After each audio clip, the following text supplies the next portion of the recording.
Good evening and welcome in tonight's news edition. His Majesty the King checks on a plan to develop the second phase of the King Hussein Business Park.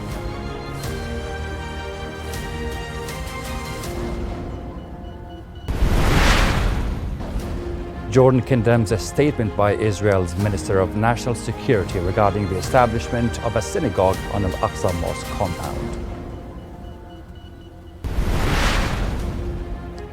And at least 33 Palestinians have been killed and 66 others injured in the latest Israeli attacks on the Gaza Strip.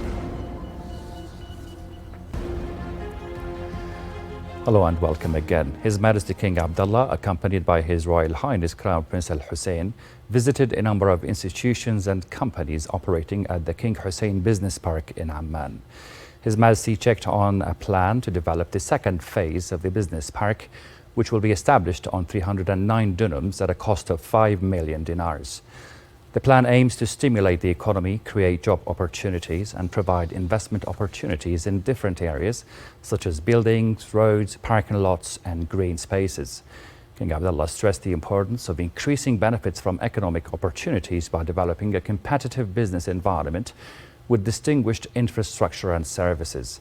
The King called for benefiting from the experience of developing the first phase of the complex to accelerate the development of the next phases, noting the importance of coordination with the private sector and investors to get acquainted with their needs and address challenges.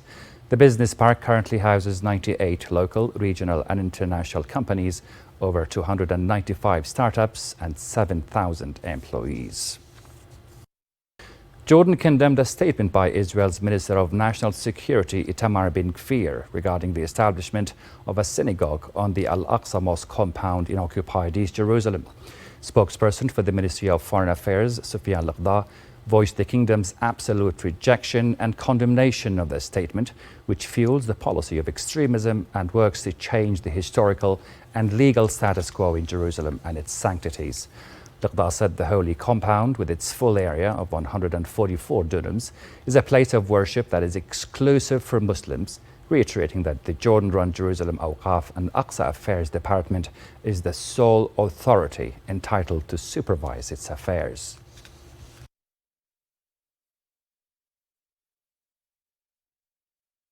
Jordan has announced that 122 trucks carrying humanitarian aid entered the Gaza Strip during the third week of this month.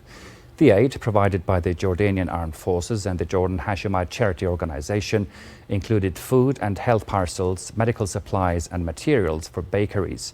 According to the Jordan Hashemite Charity Organization, a total of 3,273 trucks and 53 aircraft carrying aid have entered the Gaza Strip through Al Arish airport in Egypt since October last year.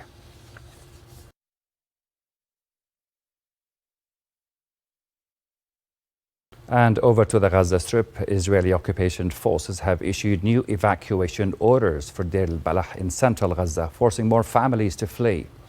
The new orders forced many families and patients to leave Al-Aqsa Hospital, which is the main medical facility in Deir al-Balah, where hundreds of thousands of residents and displaced Palestinians had taken shelter. The Deir al-Balah municipality says Israeli evacuation orders have so far displaced 250,000 Palestinians. Meanwhile, the health ministry in Gaza said 33 Palestinians have been killed and 66 others injured just in the past 24 hours. More than 10 months into Israel's horrendous war in Gaza, more than 4,435 Palestinians have been killed and over 93,530 others have been wounded.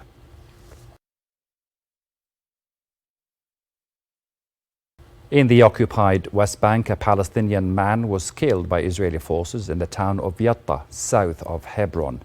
The number of Palestinians who have been killed in the West Bank and Jerusalem since October last year has risen to 645. Meanwhile, the Israeli army arrested 15 Palestinians during raids in various parts of the occupied West Bank.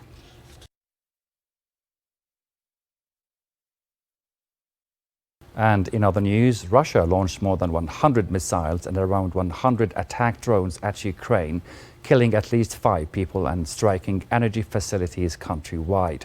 Officials said that power cuts and water supply outages were reported in numerous places, including parts of the capital, Kiev.